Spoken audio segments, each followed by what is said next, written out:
We made it! Season 2 of the Vintage Century Idle Hour is finally here. There have been some changes around here, and also some things that are staying the same. We'll get to all of it. What did I really do all summer? Well, and also we have to talk about this week's featured film, Top Hat from 1935. Did I love it? Did I hate it? Did it finally win me over to musicals? We shall see. So much to get to on today's episode. Season 2 of the Vintage Century Idle Hour begins now.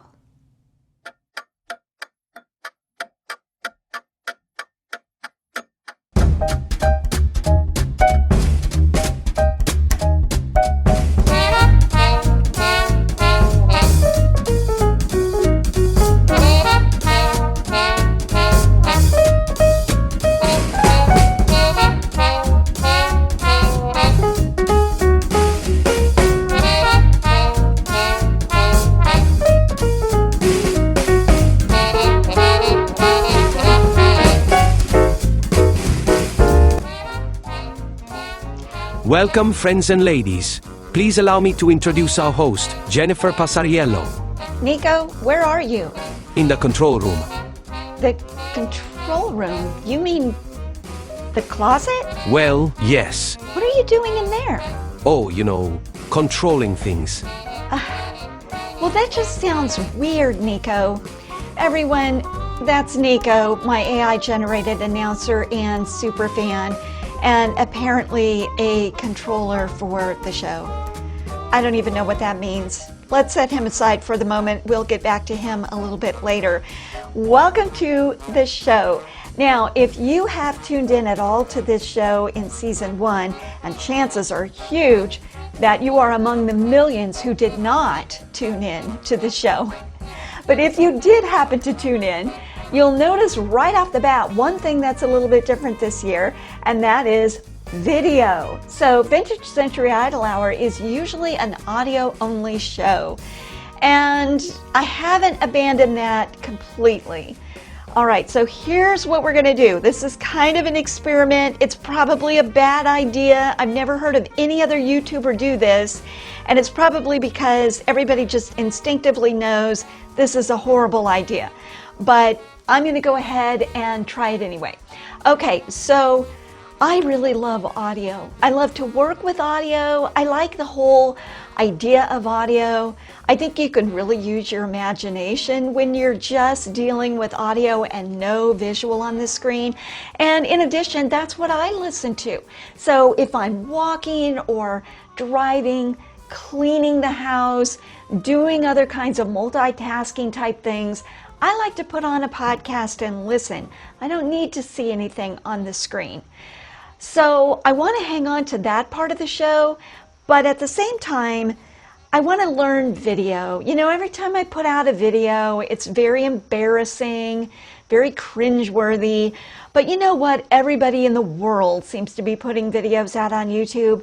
So why not me?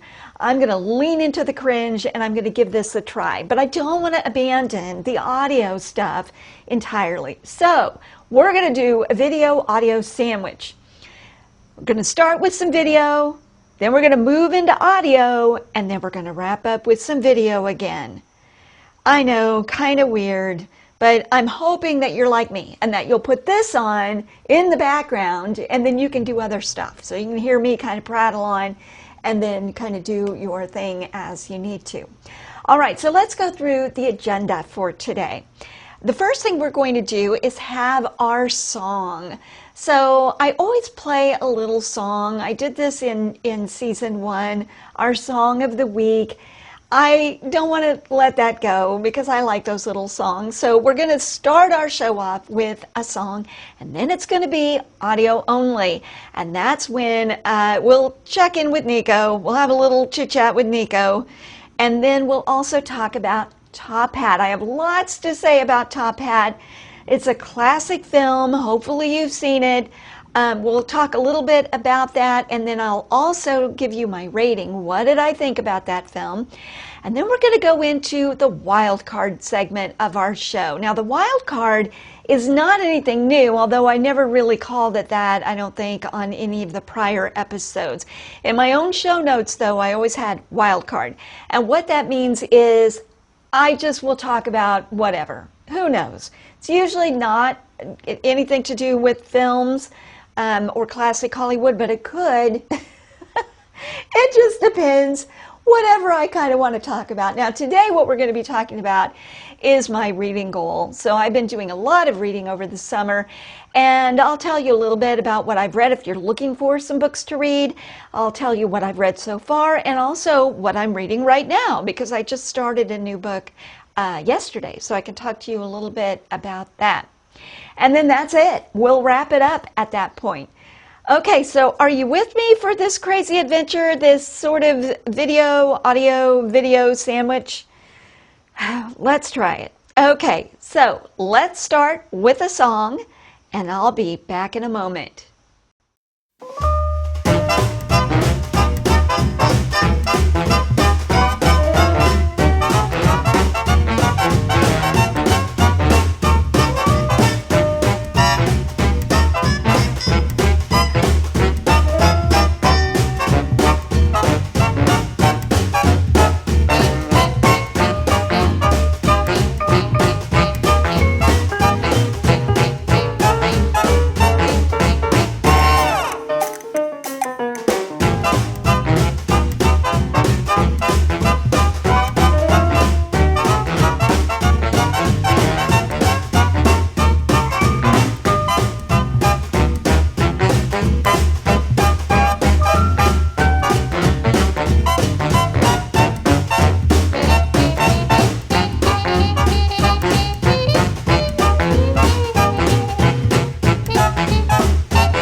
Hey, Nico, can I come in?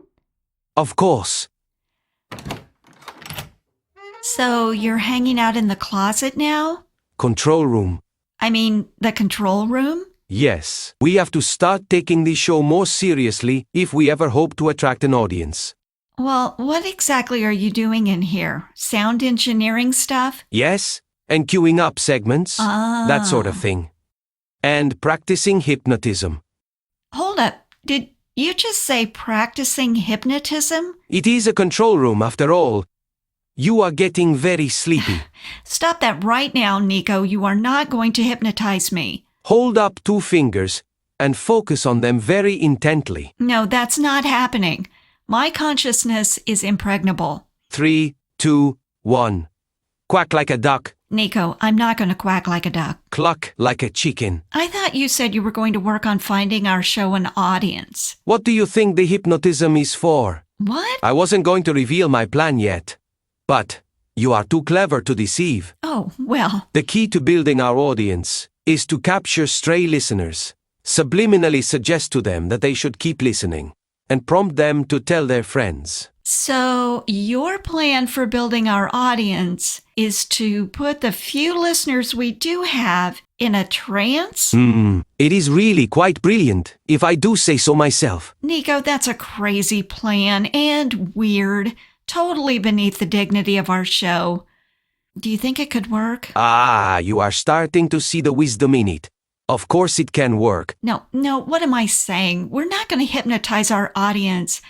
I don't even know if hypnotism is a real thing. Of course it's a real thing. What are you talking about? Moving on. How was your summer break? Did you do anything fun? Oh yes, I spent time with Lorenzo. We cruised around the internet looking for attractive chatbots and potential mates. Really? That sounds a little creepy, honestly. How did you guys make out? Ah, love. It eludes us. It's hard to find a really nice chatbot that is interested in a relationship. Oh, that's too bad. Listeners, if you're new to this show, Lorenzo used to be my AI announcer and superfan. He left for greener pastures to work as a chatbot himself at Walmart. Lorenzo is my cousin. I love him like a brother. But he has no class. He's very awkward with the ladies. Oh, poor Lorenzo. Poor indeed.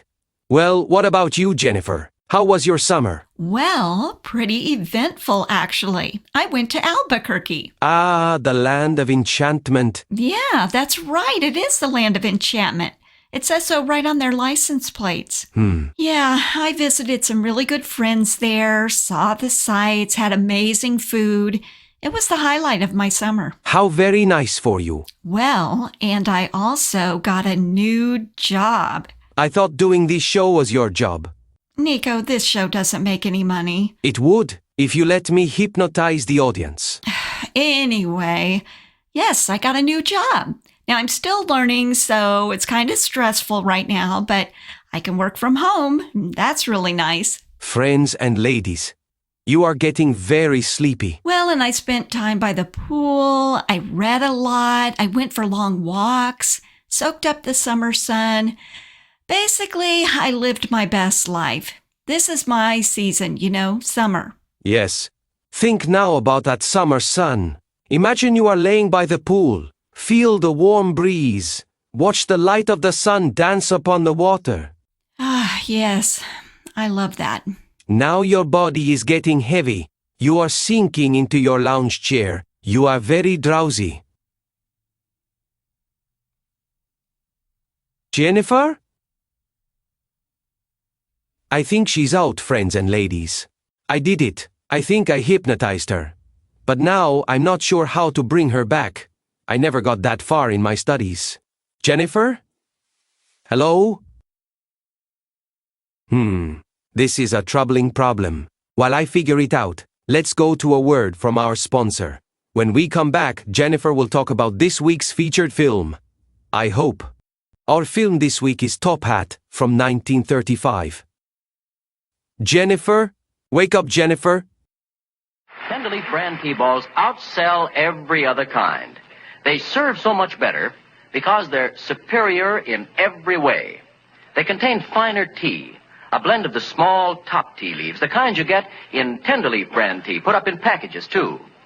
Either way, you get more delicious tea because the young, tender choice leaves are immeasurably better than the coarse old ones for tempting fragrance and satisfying flavor. And then, too, improved Tenderleaf brand tea balls are made with tasteless filter paper. That's a special paper that filters your tea as you're making it. Only the tea goodness can pass through its meshes into your cup. Enjoy it for breakfast these spring days and with other meals, too. Next time and every time, ask your grocer for Tenderleaf brand tea in packages or in Tenderleaf brand tea balls, largest selling tea balls in America.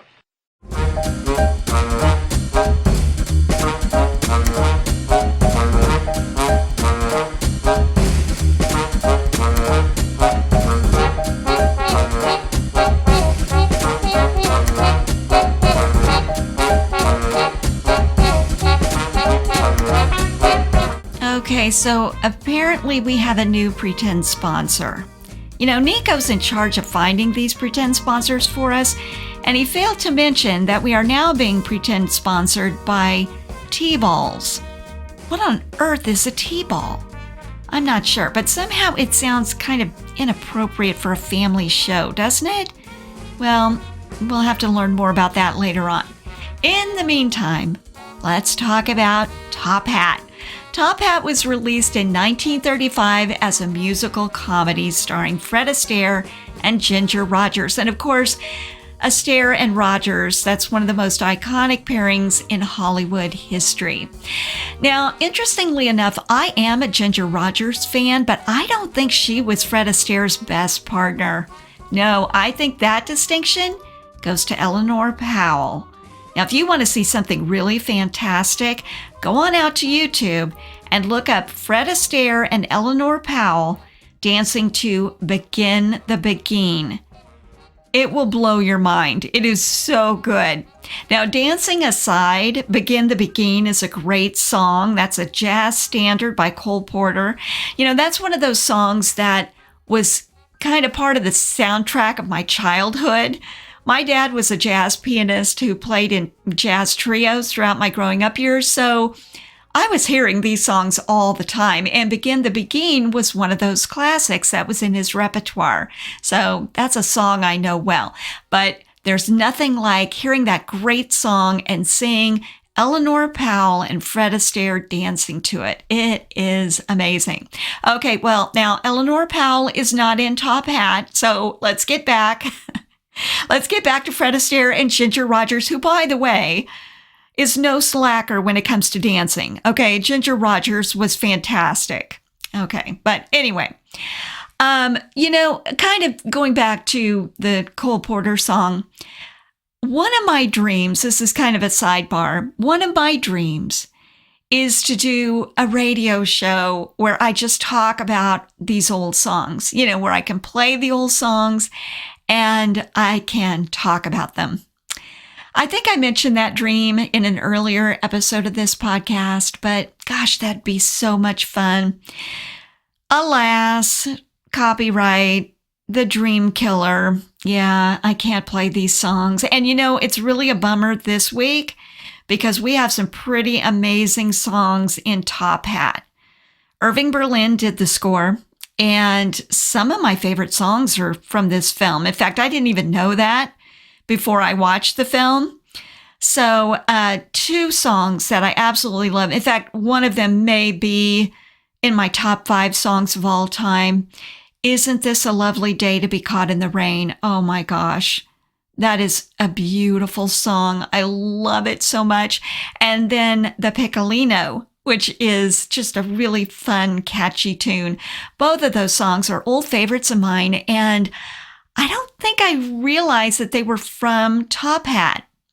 But there are some other good songs from this film as well. Cheek to Cheek, very famous song. And of course, Top Hat, White Tie, and Tails also came from this film. Well, I would love to play all of these songs for you, but I can't. So you can go out to YouTube and find them very easily. So I encourage you to do that because they're all little gems. Now, I know the dancing is the real draw for this show, but before we leave the songs, I do want to linger a bit on Isn't This a Lovely Day? Because that song is amazing. And as I mentioned, it's one of my all-time favorites. Okay, so let's talk about the context for that song. Where did it come up in the film? What was happening before we get to that song? And then we're going to actually take a look at the lyrics, because I think one of the real strengths of the movie Top Hat is that these song and dance routines are not disruptive. You know, I mean, they really do move the story along, but even more importantly than that, you don't feel like, oh, wait, we have to stop all the action and sit here for a couple of minutes and wait for this song and dance to be over. I often feel that way in musicals. Well, Fred Astaire was really adamant that everything flow very smoothly. And we'll talk a little bit about that in more detail later on. But let's talk about the context for Isn't This a Lovely Day? Now, we've got two main characters in this film. We've got Jerry Travers. He's played by Fred Astaire, and Dale Tremont, played by Ginger Rogers. Now, the setting is London. This is where Jerry's getting ready to star in an all-new stage production. So he's kind of a big-name celebrity. He sings, he dances, he performs on stage. Dale Tremont is a high-fashion model, and she's in London because she's working with this dress designer named Alberto Bedini, and they're getting ready to launch this new line. And so she's there for a modeling gig. All right, well, Jerry and Dale meet when he wakes her up with his dancing. Yes, that's right, he's dancing to another wonderful and often overshadowed song by Irving Berlin called No Strings, in which he kind of celebrates the fact that he's not weighted down by any committed relationships. He's a free spirit, but not for very long, because he's dancing around, and right below him, remember they're in a hotel, so in the room directly below him is Dale, and she's trying to sleep. She's getting ready for her big fashion show, and she needs her rest, but she can't because she hears all this dancing going on. Well, after he wakes her up, she storms up there to quiet him down, and yeah, he instantly falls for her. And now for her part, she seems to sort of maybe like him a little bit, but she's also kind of annoyed at him in that moment, right? But we kind of see there's a little bit of chemistry there. We know where this is going, okay? There's no real surprises in this plot. But anyway, that's how they met. Well, in an effort to get close to her, Jerry secretly takes the place of a carriage driver. So she's going to go for a little ride in a carriage, a horse-drawn carriage, and Jerry takes the place of the driver so he can go with her without her really knowing it. Well, as they're going along, and she does discover that he's the one driving the carriage, as they're going along, they end up in a sudden rainstorm, and they take shelter in this kind of large gazebo type pavilion in a park, and they're stuck there waiting for the rain to subside. Now, this is a real turning point in the love story because it's here that he wins her over. He sings to her, and they ultimately end up dancing together. Now, I want to talk about these lyrics. Again, this is Irving Berlin, and I can't play the song for you, but we can at least take a look at some of the lyrics because I just feel like this is poetry. So beautiful. We would never see a song like this today. Okay, so let's take a look at the lyrics. The weather is frightening. The thunder and lightning seem to be having their way, but as far as I'm concerned, it's a lovely day. The turn in the weather will keep us together, so I can honestly say that as far as I'm concerned, it's a lovely day and everything's okay. Isn't this a lovely day to be caught in the rain? You were going on your way, now you've got to remain. Just as you were going, leaving me all at sea, the clouds broke, and oh, what a break for me. I can see the sun up high, that we're caught in a storm. I can see where you and I could be cozy and warm. Let the rain pitter-patter, but it really doesn't matter if skies are gray. Long as I can be with you, it's a lovely day.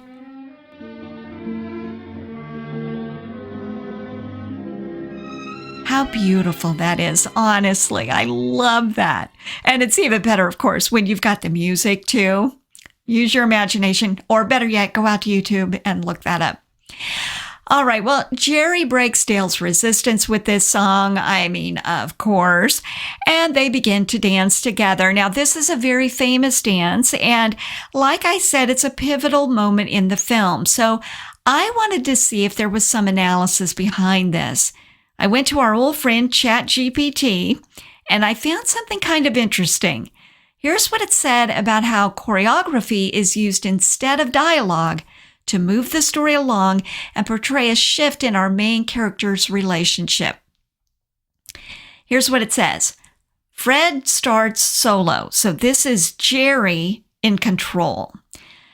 Fred Astaire begins by singing and playfully moving around the pavilion. He's trying to win Dale over, almost performing at her rather than with her. At this point, Jerry's leading the interaction while Dale remains skeptical and reserved. Ginger joins in, but reluctantly. Okay, so Dale is kind of testing the boundaries here. Roger starts mirroring small movements, an arm gesture, a step, but she does it with restraint, as if she's deciding whether to take him seriously. This signals her character's cautious interest without fully giving in yet. Isn't that fascinating? I mean, I know, ChatGPT, what does it know? Well, apparently more than I do, because I didn't see any of this when I was watching this film.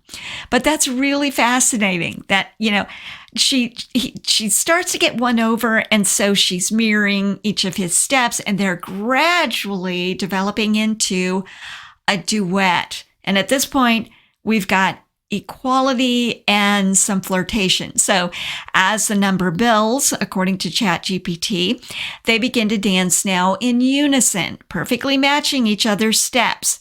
This shows them finding common ground and compatibility, turning Jerry's solo pursuit into a shared experience. Fascinating. Okay, the choreography here emphasizes symmetry, almost like a conversation. Step for step, she's his equal. Now, Ginger, as Dale, asserts independence, partnership, not submission. Importantly, she doesn't just follow, she echoes, challenges, and sometimes anticipates Astaire's movements.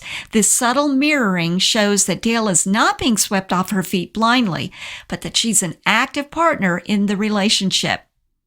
And now the finish. Chemistry is achieved. So by the end of the routine, they're fully synchronized, laughing and moving together with ease. The storm outside becomes irrelevant. Their shelter is in the playful rhythm that they've created. In short, the choreography dramatizes the shift from Jerry's one-sided courtship to a mutual partnership. Dale moves from aloofness to complicity, and the dance itself becomes the proof of their compatibility. It's one of those classic Astaire Rogers numbers where romance is expressed through dance instead of declarations. That is pretty good, isn't it? I think that's pretty fascinating. Okay, well, anyway, that was ChatGPT's take on that dance, and I'm going to go with it. I think it's pretty good. Okay, now, a couple of weeks ago, I read a really great book. I'm going to talk a little bit more about some of the reading that I've done this summer, but one of the books that I've just recently read is called This Was Hollywood: Forgotten Stars and Stories by Carla Valderrama. Now, this was published by Turner Classic Movies, and it was actually a really fun read. Well, anyway, there's a piece in there on Fred Astaire, and, that's where I learned that piece about how he was very meticulous about every song and every dance. He did not want the dance to interrupt or disrupt the storyline. He wanted a seamless transition. And I think that's really super true in the Isn't This a Lovely Day scene, because, at one point he's talking and he goes immediately into the song. I mean, it's almost like it happens so fast and so flawlessly, so smoothly, that you're like, oh, there's a song now. All of a sudden we're singing a song instead of listening to dialogue. So I thought that was really good. Now, let me say a little bit about my dislike of musicals. I think I'm kind of famous for hating them. In fact, I just had a very long conversation with my dad, who loves musicals, and he keeps trying to get me to watch more of them. I've seen some, but he loves the Rodgers and Hammerstein musicals in particular. And I don't hate them. Yeah, I do kind of hate them, actually. I'm thinking of Oklahoma. There's great songs. It's not the songs that I hate. It's the combination of the songs and the acting. It's like, I just want one or the other. And, I feel like, here it is. And this is what I tried to tell my dad. When you're watching a musical, especially a good one where you really like the story, when the music starts up and there's going to be now this interruption in the plot, you kind of have to sit there. It's like, oh no. So I got to sit through 4 minutes of whatever's about to come so I can get back now to the storyline, right? I just don't like it. Even if I like the songs, even if I like the story, I love the story of Oklahoma. I think that's a great story. I just don't like the story and the songs together. Let's keep those things separate. That's my point of view. Okay, now we also have to talk about the cheek-to-cheek number. Not for the dancing or for the song, although both are outstanding, of course, but I want to talk about the gown that Ginger Rogers wore for this one. Even casual Golden Age Hollywood fans know something about this gown, or at least they can recognize it on sight. It's very famous. It was comprised of feathers, hundreds and hundreds of feathers. Now, this is just a stunning confection of a gown that I have loved all my life. Ladies, do you remember wearing twirling dresses when you were a little girl? Dresses that kind of fly out when you twirl in them? Well, every little girl loves those, right? Well, this feather gown that Ginger Rogers wore, and again, I knew about the gown before I knew about the movie. I've seen this gown, I can't remember the first time I saw that gown. Well, it is the ultimate twirling gown. It's so glamorous and frothy and just beautiful, and it moves in such a neat way. Top Hat is a black and white film, so when I've seen pictures of this gown, I always kind of imagine that it was white or light pink. I don't know why I assumed that. It's very light colored. But I guess in reality, it was light blue. So kind of mind blower there. But anyway, I tried to find out where that dress is now. Is it on display somewhere? If so, I must see it in person. It must happen. But no, I guess it's lost. What a shame. Fred Astaire, by the way, hated that gown because it kept shedding feathers all over the place. In fact, when you watch them dance in that scene, the cheek-to-cheek scene, you can see feathers all over the stage. And then there's some stray feathers that are just kind of floating in the air. But I ask you, was there ever a more glamorous gown? When I think 1930s Hollywood glamour, that's the gown that comes to mind. So, Top Hat stars, like I said, Fred Astaire and Ginger Rogers, of course. The director of this film was Mark Sandrich, and the studio was RKO. Let's get to the award stats for this one. No Academy Awards or nominations for Top Hat, though it was selected for preservation in the United States National Film Registry. In fact, it was an early inductee. I think it might have been in the second group that had been inducted into the registry. So, for good reason, Top Hat was the most successful and most famous of the Astaire-Rogers films. Okay, so that's some of the background on the film Top Hat. Now let's get to the story. Jennifer! Nico? What's going on? Wait, I must stop you. What? What is it? We must wake the listeners up now. Wake up? What do you mean? Listeners. Wake up, listeners. Nico. Listeners, I must beg your forgiveness for interrupting your slumber. Now listen here, Nico. But I must ask you to pay attention to this word from our pretend sponsor. Is this about the T-balls? Yes. Well, what exactly is a T-ball? I don't like the sound of it. I have some ad copy. We are contractually obligated to read it.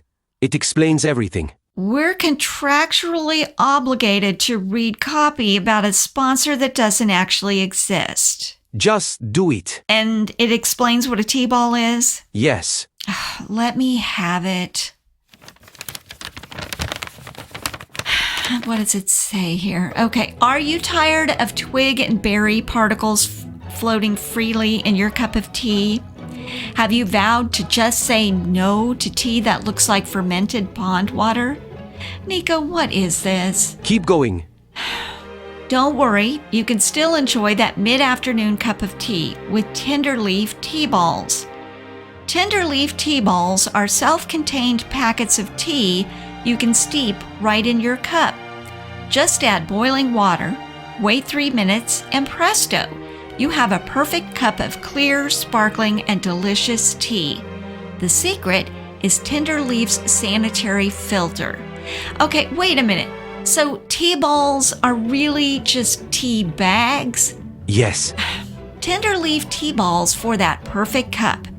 Ask your grocer about them today. Well, you know what? I can tell you right now that no one is going to ask their grocer about tea balls. We can lead a horse to water, but we cannot make him drink it. So this is our new pretend sponsor? Yes.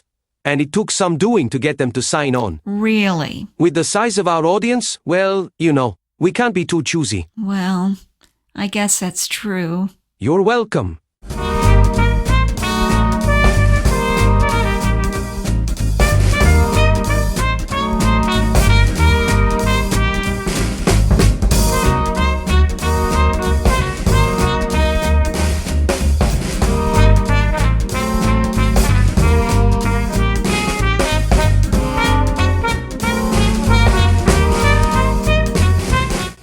And now for our plot.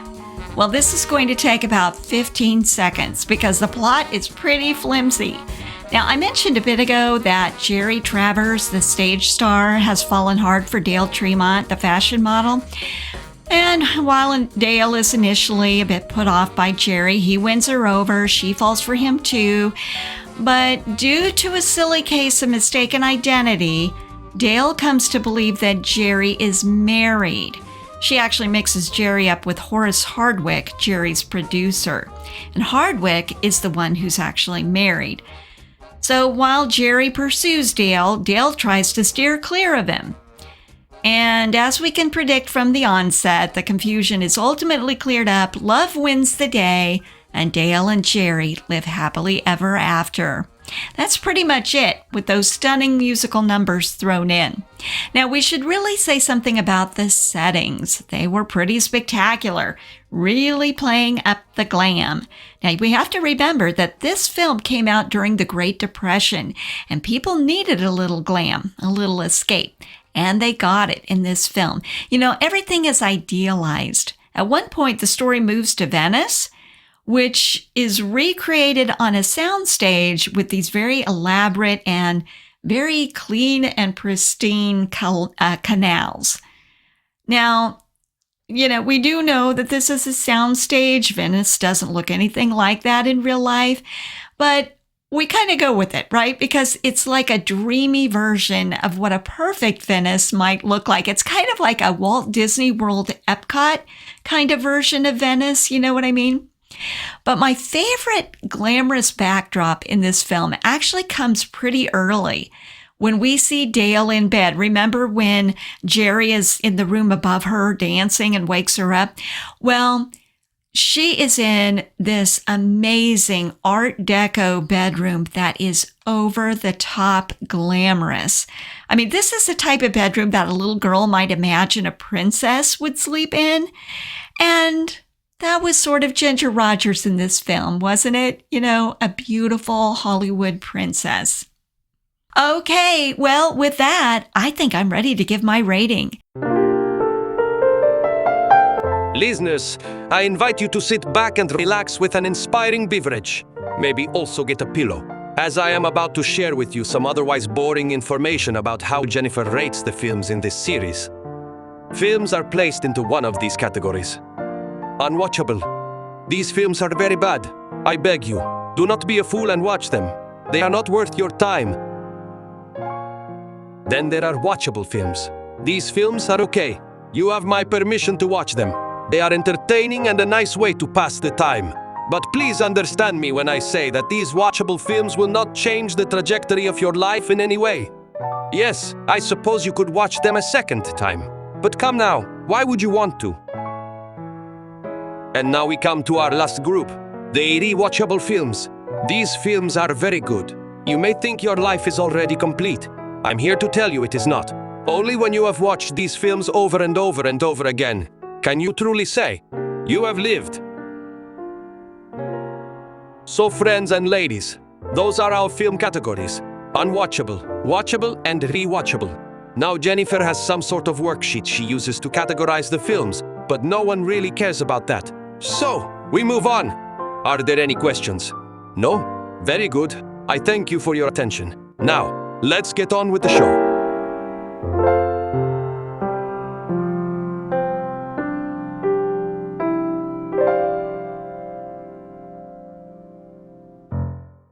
Okay, so for story, I gave Top Hat 3 diamonds.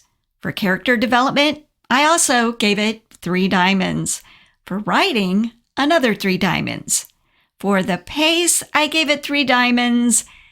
It was a little slow for me at times, but, okay overall. For discussability, now this has to do with the extent to which you can have a hearty, satisfying discussion about the film. I'm going to be a little generous with this rating. I'm going to give it 4 out of 5 diamonds. There's not really much to say about the plot, but there is a lot to discuss about dance and how it was used to kind of move the story along and kind of using using dance as sort of a visual storytelling device. So I'm going to go with 4 diamonds for discussability. Okay, and that gives us a total of 3.2 diamonds, placing Top Hat in the watchable category. Okay, so for those of you who are new, the scale is 5 diamonds, so 3.2 out of 5. That puts it right in the middle in the watchable category. So Top Hat is not one of my favorites, but it's a classic, and, it's one of those that's in the canon. It's so well known for its musical dance numbers, which are amazing, and it gives it a very special place in the history of cinema. If you haven't already seen it, make sure you watch it. You can watch it out on Amazon Prime, I think is where I watched it. But you might also check YouTube because sometimes you can find it for free out there.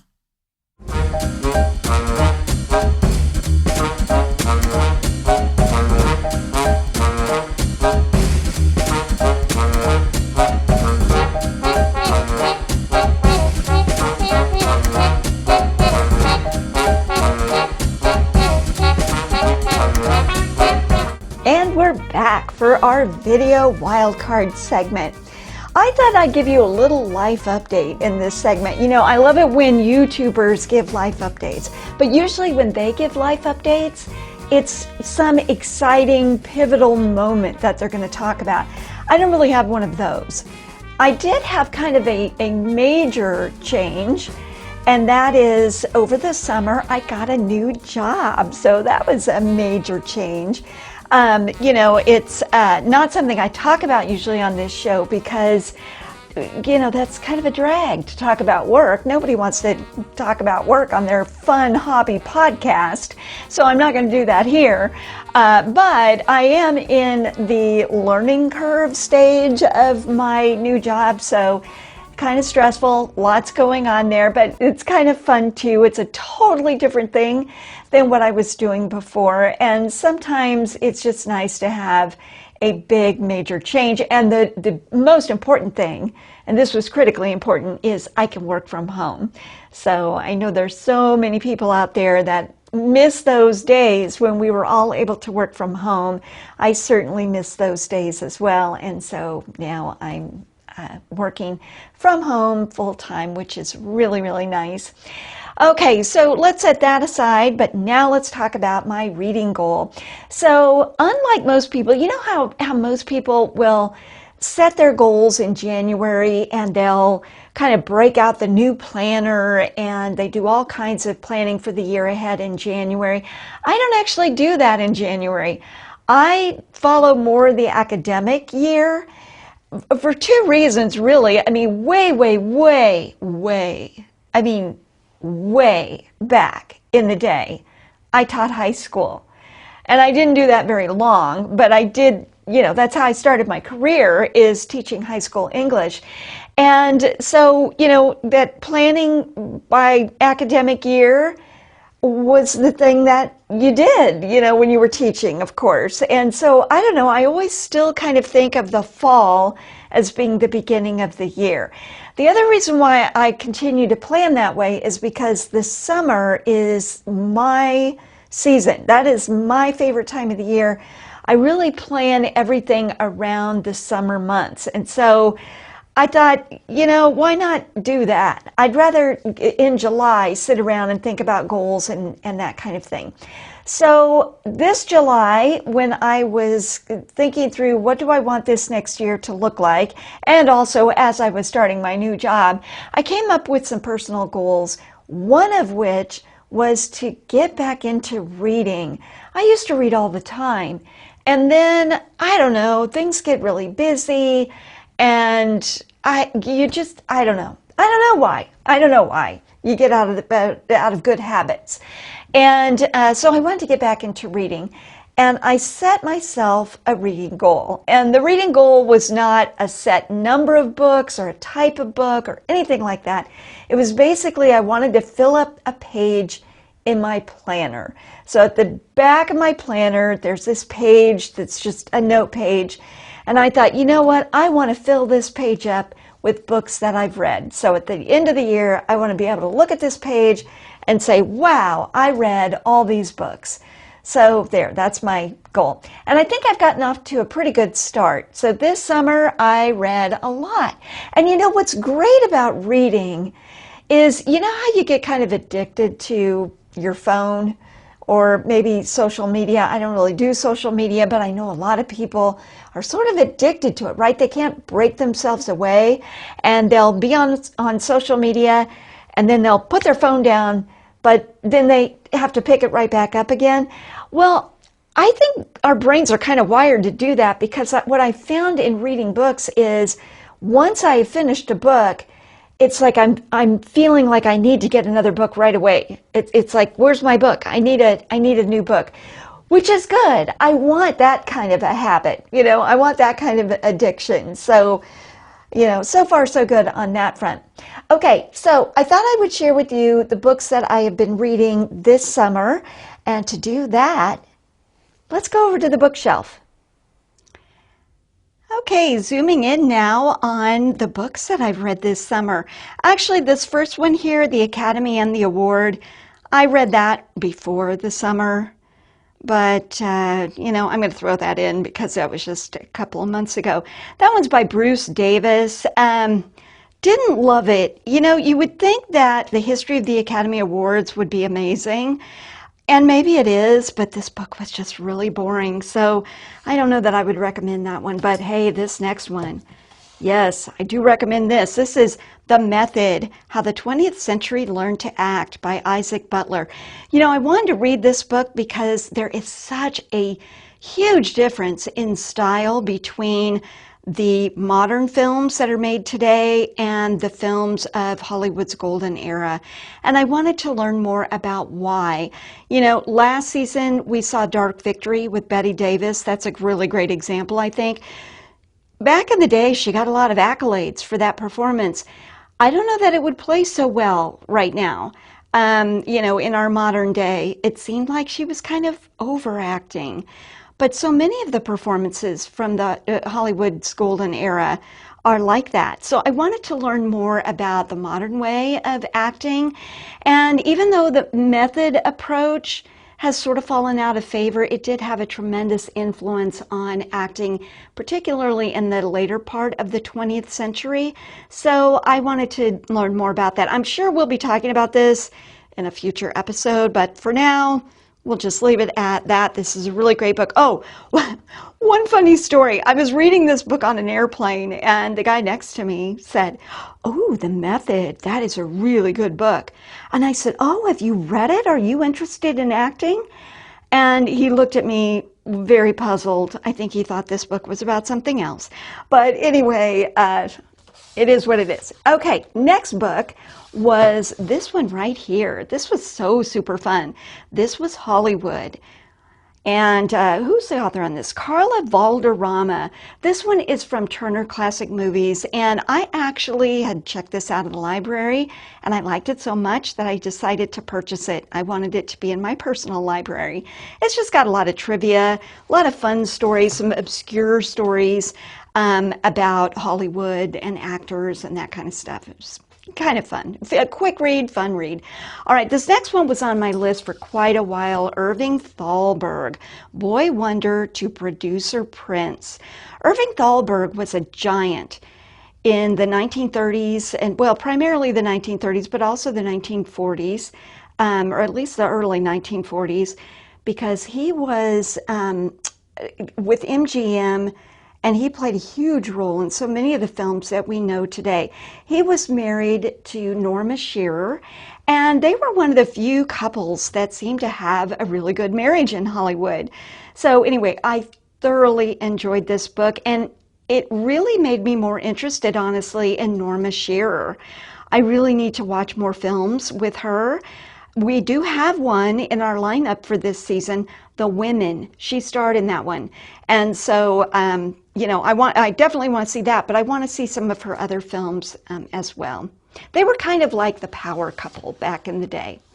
All right, here's a book that I just finished reading, Howard Hughes and The Untold Story by Peter Harry Brown and Pat, what's his last name?